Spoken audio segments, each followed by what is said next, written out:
नमस्कार, बहुत स्वागत है आप सभी का न्यूज स्टेट पर। मैं आपके साथ अस्मिता दुबे और मैं हूं आपके साथ गीतू चौहान। और आपको बता दें कि बाबा को चुनौती स्वीकार है। श्याम मानव जी को अनुभव करना है तो रायपुर में आइए, आगे दरबार बागेश्वर धाम में लगेगा, वहां आइए। भारत देश में चादर चढ़ना श्रद्धा है, लेकिन बालाजी का नाम बताना या उनके नाम से जोड़ना अंधश्रद्धा है। उन्होंने आगे कहा है कि यहाँ कैंडल जलाना श्रद्धा है, लेकिन कोई बीमार परेशान व्यक्ति को हनुमान जी के नाम से जोड़ा जाए वो अंधश्रद्धा है। इतना खोखलापन आप लाते कहां से है? हमने ये तो नहीं कहा कि हम ईश्वर हैं। हमारे पास चमत्कार है, हम ये भी नहीं कहते हैं। हम तो सिर्फ साधक हैं। गुरु कृपा को ध्यान करके जो प्रेरणा मिलती है वो बता देते हैं। हमारा खुला दरबार है। तो उनकी तरफ से कहा गया, स्वीकार करते हुए चुनौती की प्रेरणा मिलती है वो बता देते हैं। हमारा खुला दरबार है, आपको आना चाहिए। दरबार में अनुभव करेंगे, देखेंगे, आपको समझ आ जाएगा। और इसके बाद आप किसी भी दरबार के लिए नहीं कहेंगे। ये साजिश बहुत चल रही है और एक बागेश्वर सरकार को गिराने के लिए कितने लोग लगे हैं। अब हम इस विषय में कोई बात नहीं करेंगे, ये कहा गया है। बाबा की तरफ से लोग बोलते रहते हैं, हम अपना काम करते रहेंगे। हम एक मानव हैं, लेकिन सच्चे सनातनी हैं। अपने धर्म में मरना ठीक है, दूसरे धर्म के बारे में विचार करने से। तो लगातार न्यूज स्टेट पर हम दिव्य दरबार का क्या है सच, इसको लेकर बातचीत कर रहे हैं, चर्चा कर रहे हैं। हमारे साथ मेहमान जुड़े हुए हैं, जेपी सिंह जी तर्कशास्त्री हैं, और साथ ही साथ हमारे साथ जुड़े हुए हैं संतोषवर आनंद जी, जो कि महामंडलेश्वर हैं, और साथ ही साथ राम सेवक दास जी भी हमारे साथ जुड़े हुए हैं, महंत हैं। जेपी सिंह जी, आपसे सबसे पहले सवाल लेना चाहूंगी मैं कि आखिर विज्ञान और अध्यात्म को एक तरह से एक ही माना जाता है, तर्क दोनों का अलग अलग दिया जाता है, लेकिन बातें उनकी एक ही होती है, फिर भी आखिर ये बिल्कुल अलग कैसे हो सकते हैं?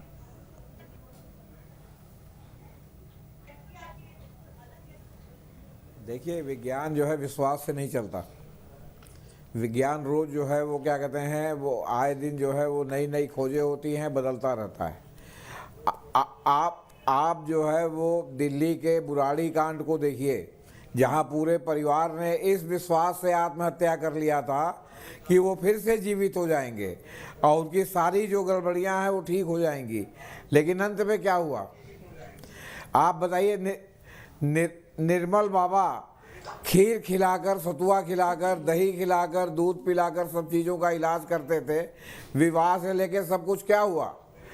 आसाराम जी कथावाचक थे और जो है कथा कहते कहते भगवान बन गए, और आज बलात्कार के मामले में पास्को में जेल में है और कोई चमत्कार उनको छुड़ा नहीं पा रहा है। 21वीं सदी में लोग अपनी नाक काटकर, अपना गला काटकर, अपने बच्चे की हत्या करके देवी और देवता को प्रसन्न कर रहे हैं। बिल्कुल, यानी कि आप तो ये मानते हैं कि विश्वास आपका क्या है, वो अंधविश्वास में बदल गया है, नहीं बदल गया है, ये मानसिक स्थिति है जी। तो आप ये मानते हैं कि ये सिर्फ चमत्कार नहीं है और कहीं ना कहीं अंधविश्वास की तरफ लोगों को लेकर जाया जा रहा है। हमारे साथ महंत राम सेवक दास जी भी लगातार बने हुए हैं। राम सेवक जी, आपसे हम जानना चाहेंगे, जिस तरह से हिंदुत्व पर प्रहार की बात भी कही जा रही है कि जब पंडित धीरेन्द्र शास्त्री को ये चैलेंज किया गया कि वो अपने दिव्य दरबार के बारे में बताएं कि आखिर किस तरह से उनको ये कौन सी शक्ति आती है, ऐसे में उन्होंने कहा कि हिंदुत्व को कहीं ना कहीं दबाने की कोशिश है, सनातन धर्म को दबाने की कोशिश है ये।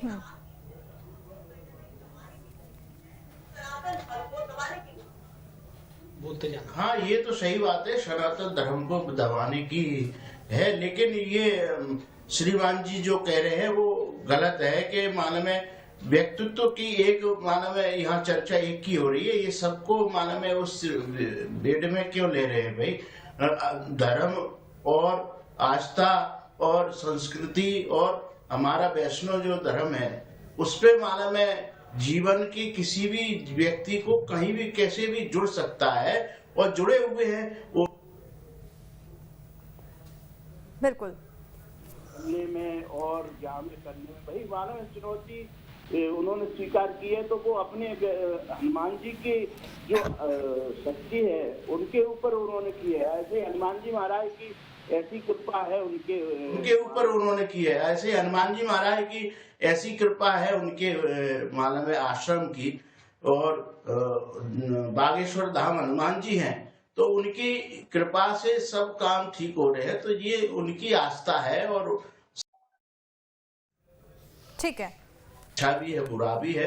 तो इसमें न जाते हुए ये देखना चाहिए कि कितना कार्य अच्छा कर रहे हैं सनातन धर्म के ऊपर, कितने लोगों को जोड़ रहे हैं, कितने लोगों को उनके जो एक नशा पत्ती में जो संसार के लोग जा रहे हैं तो उसको मालूम सही कर रहे हैं, उनको उनके वहां से उनको जो नशा की एक शपथ लेके छुड़ा रहे हैं। तो ये सनातन धर्म का एक झंडा को मालूम है ऊपर कर रहे हैं। तो ऐसा व्यक्ति तो मालूम है हनुमान जी महाराज की ही कलयुग में कृपा है कि ये सब काम कर सकती है। बिल्कुल। महामंडलेश्वर जी, संतोषानंद सरस्वती जी, अब जिस तरह से साफ तौर पर कहा जा रहा है कि विज्ञान और अध्यात्म को लेकर जो लड़ाई छिड़ी हुई है, अब क्योंकि चमत्कार से काफी ज्यादा भरोसा किया जा रहा है, चमत्कार से लोगों की जो मनोकामनाएं हैं पूर्ण हो रही है। अब मान लीजिए कोई व्यक्ति बीमार है, डॉक्टर के पास जाए या चमत्कार के पास? बहुत अच्छा प्रश्न है। ये जो भीड़ इसका उत्तर दे रही है। जब मनुष्य को मानवीय और भौतिक अवस्थाओं से सुख शांति लाभ नहीं मिलता है, तब विज्ञान समाप्त हो जाता है। और डॉक्टर स्वयं ये कहता है कि अब हमारे हाथ में कुछ नहीं है। एक डॉक्टर आइंस्टीन ने साइंटिस्ट हुए हैं, उन्होंने भी उस ईश्वर को स्वीकार किया है। आर्किमिडीज, वायसला, चार्ल्सला, बहुत सारे साइंटिस्ट हुए हैं, उन्होंने भी उस पराशक्ति को स्वीकार किया है। जब ये भीड़ दिखाई दे रही है, इसका मतलब ही ये है कि वर्तमान में मनुष्य और अधिक परेशान है, जो भौतिक शक्तियों के माध्यम से, भौतिक स्रोतों के माध्यम से विज्ञान के द्वारा संतुष्ट नहीं हो पाया है। और अगर ऐसे संतुष्ट, अभी मैं देख रहा था आपके चैनल के माध्यम से जो इंटरव्यू लिया जा रहा था माताएं बहनों का, उसमें भी दिख रहा था कि हमारा काम नहीं हुआ है भौतिक अवस्थाओं से, हम एक उस उम्मीद के साथ आए हैं। उम्मीद कहीं ना कहीं लोगों को लाभ देती आई है। इसीलिए हमारे यहाँ कहा गया है कि ये देखेगा कब, ये जो विज्ञान की आपने लड़ाई पूछी है। एक छोटा सा 2 लाइन का श्लोक बोला है, भवानी शंकरौ वंदे श्रद्धा विश्वास रूपणम, याभ्याम बिना न पश्यन्ति सिद्धा स्वांता स्थिरीश्वरम। अंदर बैठा हुआ ऊर्जा स्रोत, शक्ति, चेतना स्रोत, शक्ति का केंद्र, वह दिखाई नहीं देता है। जैसे एक विज्ञान में किसी कण के भीतर न्यूक्लियस पॉइंट, नाभिकीय बिंदु होता है, वह रिक्त स्थान होता है जो ऊर्जा का केंद्र होता है। ये अलग बात है। ये विज्ञान मानता है कि सारे अणु, परमाणु, इलेक्ट्रॉन, प्रोटॉन, न्यूट्रॉन सब उसी की शक्ति से ही संचालित हैं। वही शक्ति तो सबके अंदर है। इसलिए विज्ञान कैसे पता लगाएगा उसका? विज्ञान केवल इस अनुमान के आधार पर काम करता है कि न्यूक्लियस पॉइंट है, उस पॉइंट के जो निर्गुण निराकार है, इसका कोई स्वरूप नहीं है। विज्ञान स्वरूप का अध्ययन करता है। इसलिए अगर अनुमान प्रमाण से प्रमाणित अगर विज्ञान नहीं करता तो न्यूक्लियस पॉइंट, मैं साइंस का भी छात्र हूँ, साहित्य का भी छात्र हूँ, तो मैंने दोनों पढ़े। तो मैं उदाहरण दे रहा हूँ विज्ञान का कि क्या विज्ञान किसी स्वरूप को, न्यूक्लियस पॉइंट को केवल मानता है, जानता नहीं है जी, यानी कि बिंदु को स्वीकार करता है जी। यानी अभी भी विज्ञान अधूरा है। बहुत सारे ऐसे पॉइंट्स हैं जहां पर विज्ञान बिल्कुल मानता नहीं है। ठीक है सर, हमारे साथ एक और मेहमान जुड़ चुके हैं, डॉक्टर एच.एस. रावत, ज्योतिष आचार्य हमारे साथ जुड़ गए हैं। एच.एस. रावत जी, आपका स्वागत है। और आज हम बात कर रहे हैं दिव्य दरबार के उस सच की जिसे लेकर चैलेंज किया गया है शाम मानव की तरफ से कि अगर वाकई ऐसी कोई दिव्य शक्ति है तो उसे आप सिद्ध करें। ये कहा गया पंडित धीरेन्द्र शास्त्री को। आप क्या मानते हैं, क्या दिव्य दरबार में जिस तरह के दावे किए जाते हैं, क्या ये अंधविश्वास है, लोगों की आस्था है या कुछ और?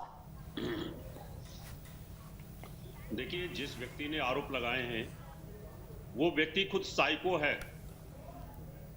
जिसको पागलपन के दौरे पड़ते हैं इस व्यक्ति को। और जब आदमी साइको होता है ना, वो भगवान पे भी उंगली उठाता है। वो तो भगवान पे भी उंगली उठाता है, वो कल को अपने माँ बाप पे भी उंगली उठाएगा, वो तो ज्योतिष पे भी उंगली उठाता है। जो कुछ आदमी अपना पेट भरने के लिए वाहियात किस्म के यूट्यूब पर वीडियो डालते हैं और लोगों पे उंगली उठाते हैं, ऐसे लोगों को शर्म आनी चाहिए। हिंदू धर्म पे उंगली उठाने के लिए शर्म आनी चाहिए इनको। क्या ये श्याम मानव ये मुझे बता सकता है ये कैसे पैदा हुआ? क्या ये बता सकता है कि 9 महीने गर्भ में कैसे रहा? क्या इसका डेवलपमेंट गर्भ में कैसे हुआ? क्या ये बता सकता है ज्योतिष कैसे काम करती है? क्या ये बता सकता है योग में कैसे जाते हैं? क्या ये बता सकता है कि अष्टांग योग क्या होता है? किस प्रकार से राजयोग के अंदर आदमी समाधि में जाता है? ये तो बहुत बड़ा मूर्ख आदमी है। ये इसका काम है हिंदू धर्म के ऊपर कटाक्ष करना। इस आदमी की सोच है, ये हर एक जितने भी ज्योतिषी हैं, हमारी पवित्र विद्या हैं, उन सब पे उंगली उठाता है ये। तो ऐसे आदमी को मैं बहुत ज्यादा तवज्जो देता नहीं हूँ। ऐसे साइको आदमियों को जो पागल है इस दुनिया के अंदर, उनको मैं तवज्जो नहीं देता हूँ। इसलिए ये कहता है कि दिखाओ मुझे। अरे तू दिखाना कि तूने बच्चे कैसे पैदा किए। मैं तो ये कहना चाहता हूँ इस व्यक्ति को, तूने भी तो अपने बेटा बेटी पैदा किए होंगे, तूने कर कैसे दिए? तू मुझे ये बता, जो तू खाना खाता है वो खाना पचता कैसे है? ये मूर्ख आदमी है, ये साइको आदमी है। और ऐसे साइको आदमी के लिए मुझे नहीं लगता कि इसके ऊपर टाइम बर्बाद करने की जरूरत है। ये आध्यात्म का विषय है, चिंतन का विषय है, बहुत बड़े चिंतन का विषय है, ऋषि मुनियों के चिंतन का विषय। उन्होंने इतना बड़ा विज्ञान दिया है, उन्होंने भगवान ने ये विज्ञान बता दिया। अगर ये इतना ही बड़ा वैज्ञानिक है तो मुझे बताए ना पृथ्वी कैसे टिकी हुई है, इतना भारी वजन पृथ्वी का, और कैसे हवा में टिकी हुई है, कैसे वो घूम रही है, कौन घुमा रहा है इसको? ऐसे आदमी सस्ती लोकप्रियता पाने के लिए हिंदू धर्म पे कटाक्ष करते हैं। और मैं कहता हूं कि अगर ये इतना ही बड़ा विद्वान है तो उसको मेरे सामने बैठाओ। मैं तो कहता हूं इसको जोड़ो। अभी श्याम मानव को मैं बताता हूं इसको कि कम से कम ये ऐसे लोगों पे उंगली तो नहीं उठाएगा। कि अगर कोई आदमी, किसी की आस्था है, आस्था में बहुत बड़ी शक्ति होती है जी। अभी आपको अगर नरेंद्र मोदी जी कह दें कि भाई चिंता मत करो, आपको सब काम अच्छा होगा, तो वो व्यक्ति डिप्रेशन से बाहर आ जाएगा। एक देश का प्रधानमंत्री किसी को आशीर्वाद दे दे तो डिप्रेशन से बाहर आ जाएगा व्यक्ति। ये आस्था का विषय है जी।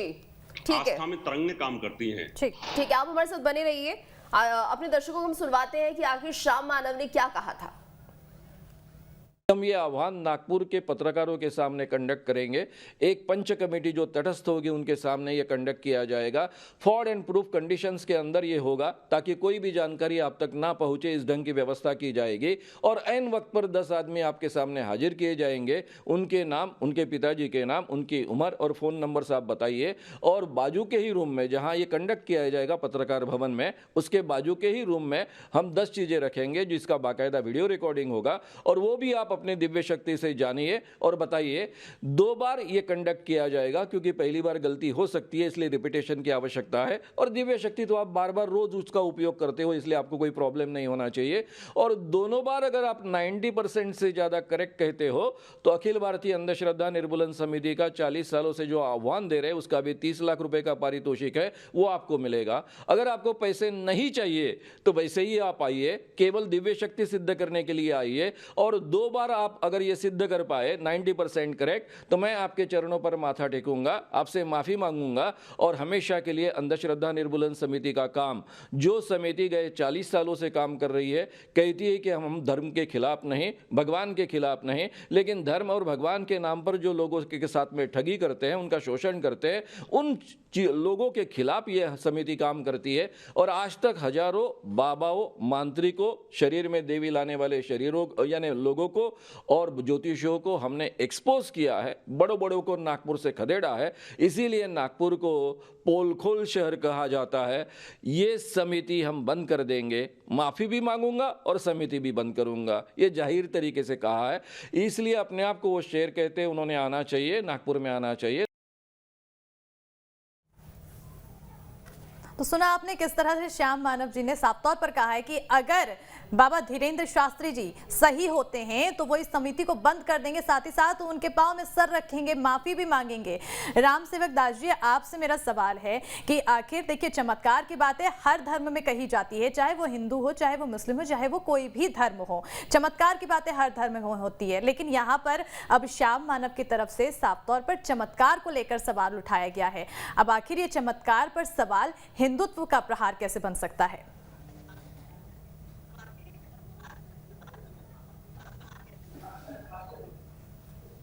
ये तो हमारे हिंदुत्व के ऊपर इस तरह ऐसे नहीं है जो कि विद्वान नहीं है या अखंड मानव है, इनकी उंगली उठाने से हमारे हिंदुत्व का जो एक हमारा हिंदुत्व जो है भारत में, तो उन पे उंगली उठाने का इनको कोई अधिकार नहीं है। दूसरी बात, हमारी जिसके प्रति आस्था है और आस्था के भाव से हम मानव में किसी से जुड़ते हैं, तो इसमें जुड़ने में उनकी भावना, उनकी आस्था पे आघात करते हैं, तो ये भी एक तरीके से मानव में किसी की आस्था का खत्म करने की एक रणनीतिक सोच होती है। तो ऐसा नहीं करना चाहिए हमको, और न ऐसा मानव सनातन धर्म तो आए हम मानव विज्ञान की चर्चा चल रही, विज्ञान क्या आज मानव में हम विज्ञान क्या उसका सूर्य ग्रहण चंद्र ग्रहण का बता देता है क्या? सही नहीं बता पाता है। हमारे जो पंचांग है उसके इसमें जो हमारे जो पंडित लोग हैं और जो मानव विद्वान लोग हैं वो तुरंत मालूम है उसमें से बता देते हैं। ठीक है जी, हमारे साथ आप बने रहिएगा। महामंडलेश्वर संतोष आनंद जी भी लगातार हमारे साथ जुड़े हुए हैं। संतोष आनंद जी, आपसे हम जानना चाहेंगे, फिलहाल जिस तरह से ये बात कही जा रही थी पंडित धीरेन्द्र शास्त्री के द्वारा कि वो कहीं भी जाके दिव्य दरबार नहीं लगा सकते और ना ही उन्हें कोई ऐसा नॉलेज है, ना ही उन्हें कोई ऐसा ज्ञान है कि किसी के बारे में वो बता सके, वो सिर्फ ऐसा तब करते हैं जब वो बागेश्वर धाम के नजदीक होते हैं या वहां पर मौजूद होते हैं। तो क्या वाकई ऐसा संभव है कि अगर किसी धाम में मौजूद है धीरेन्द्र शास्त्री तो वहां पर उन्हें कोई दिव्य शक्तियां आती हो? देखिए, हर एनर्जी का, हर ऊर्जा का एक दायरा होता है कि वो राइफल की गोली कहाँ तक जा सकती है और मनुष्य की मुख से निकली हुई आवाज आपकी का हमारा और दूर दूर तक जो ये भाषा से संवाद जुड़ा हुआ है, इसमें विज्ञान का उपयोग किया गया है। लेकिन अगर मेरे अंदर से आवाज ना निकले, मेरे अंदर की चेतना अगर आवाज को ना निकाले, तो ये सारे यंत्र धरे रह जाएंगे। ठीक इसी प्रकार से जिस परमात्मा, जिस आत्मा, जिस देवता की निकटस्थता के साथ कोई जुड़ा हुआ है, जैसे विज्ञान का प्रयोग प्रयोगशाला में ज्यादा सफल होता है। छोटे छोटे विद्यार्थियों, अभी सम्मानीय रावत साहब जी कह रहे थे कि कुछ इस प्रकार के उटपटांग प्रश्न करने से अपनी शक्ति को क्षीण करना, इस पर चर्चा करना, वाकई में ये इतना सा ज्ञान नहीं होता। छोटे प्राइमरी में पूछा जाता है कि पहाड़ पर रोटी पकाने में कितनी एनर्जी खर्च होती है और जमीन पे लेवल पर अगर हो तो चूल्हे में कितनी एनर्जी चाहिए। क्या इसका भेद जब साइंस बता रही है तो इनको ये समझ में नहीं आता कि कोई प्रयोग अध्यात्म का किस अवस्था में होगा, किस स्टेज में होगा आकर के जिसका प्रयोग होना चाहिए। तो वाकई ये सच है, एक तो मनुष्य के अंदर वह चेतनात्मक अवस्था का गुण हो। अरे जैसा अभी आपने वीडियो दिखाया और वो बता रहे हैं कि वहां ऐसे लोग बैठेंगे, ऐसे लोग बैठेंगे, वहां ये मशीन लगेगी। मानवीय विचारधारा का अलग अर्थ है और आध्यात्मिक अवस्था में पहुंचने का एक अलग अर्थ है। वह अगर ऐसा न होता तो तपस्या की आवश्यकता नहीं थी। अग्नि भीतर है, अगर अग्नि भीतर से अग्नि को निकालना है तो ऊपर से राख हटाना पड़ती है, तब वह चेतना, अग्नि, तेज, ऊर्जा मिलती है। ठीक इसी प्रकार से अगर धीरेन्द्र शास्त्री जी ने अगर ये कहा तो कौन सा बुरा कहा है, बिल्कुल सही कहा है। एक ऊर्जा का केंद्र है वो स्थान, जिस स्थान से जिस देवत्व की शक्ति का लाभ मिलता है। ईश्वर तो सर्वत्र है एनर्जी। जैसे अगर विज्ञान में भी ऊर्जा सब जगह है, लेकिन क्या सुप्तावस्था में ऊर्जा नहीं होती? मैं पूछना चाहता हूं कि एनर्जी के जो स्तर हैं, क्या उसको चेतनात्मक रूप में नहीं लाना पड़ता? अरे उसको भी लाना पड़ता है। उसको जब तक उस अवस्था में नहीं लाएंगे तब तक उसका बोध नहीं हो सकता है। ठीक इसी तरह से आध्यात्मिक अवस्था का स्थान, अवस्था, देश, काल और परिस्थिति, साइंस का सिद्धांत है ये। देश, काल और परिस्थिति के आधार पर ही कोई क्रिया होती है, उसमें उस अवस्था में जाने पर ही ऐसा होता है। बिल्कुल बिल्कुल। अब देखिए, लगातार ये अध्यात्म और विज्ञान की लड़ाई तो छिड़ती चली जा रही है, लेकिन अब इसको लेकर लगातार हम अपनी चर्चा जारी रखेंगे।